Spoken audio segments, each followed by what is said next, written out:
Tropa, bakit nga ba 2.3 million na Pinoy ang nasa abroad? Hindi yan basta gusto lang. May malalim na dahilan yan.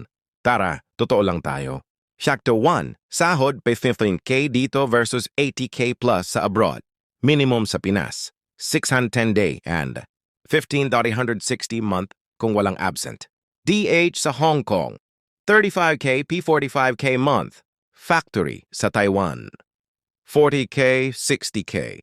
Nurse sa UK, SHP, 150K P250K. Same pagod, same 12 hours duty. Pero 5x, 10x ang sahod. Tropa, kung may anak ka, sino ba namang tatanggi sa 80K para sa pamilya? Kawikan 1311. Ang yamang mabilis nakuha ay mabilis ding nawawala, ngunit ang yamang dahan-dahang natipon ay lalago.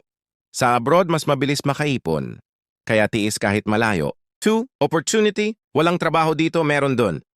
Graduate ka ng nursing, pero call center bagsak mo kasi 2,000 lang sahod ng nurse sa probinsya. Engineer ka pero grab driver ka kasi walang hiring o palakasan lang. Sa abroad, pag nurse ka, nurse talaga trabaho mo. May respeto. May growth. Sa Canada, Australia, New Zealand, kulang sila ng tao. Kailangan ka nila. To sa Pinas, sobra tayo ng tao, kulang sa oportunidad. 3. Pamilya, para sa future ng mga anak ka. Tanungin mo, OFW, bakit ka nag-abroad? 90% sagot, para makapag-aral mga anak ko, para di na nila maranasan hirap ko. Tis si nanay na di makita first birthday ni Bunso. Tis si tatay na wala sa graduation ni ate. Bakit? Kasi gusto nila pag-uwi nila may bahay na, may negosyo na. College graduate ng mga anak. Masakit pero love yan, tropa. Sacrifice ang tawag doon. 4. Sistema, mas maayos dun. Sa abroad, na-ospital ka, sagot ng gobyerno o insurance. Di ka magbebenta ng kidney. Nanganak misis mo, may bayad leave si mister ng 3 months. Nag-aral anak mo, libre hanggang college sa iba. Sumakay ka ng bus?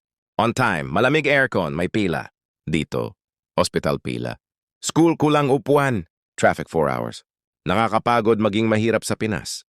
Kaya yung iba, aayusin ko na lang buhay ko sa ibang bansa. At peer pressure plus sana all culture. Facebook ng kapitbahay. Hello from Dubai! Shopping muna. TikTok ng kabatch. Ipon ko 1 year sa Japan. Nakabili bahay.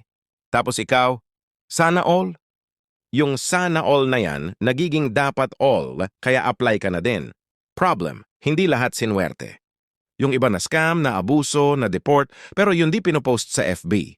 Pero tropa, may dark side din ang abroad. 1. Broken family. Lumaki anak na di kilala tatay. Nasaktan si misis kasi may kabit si Mr. Don. 2. Abuse. Bugbog si ate sa amo. Walang day off. Kinukuha passport.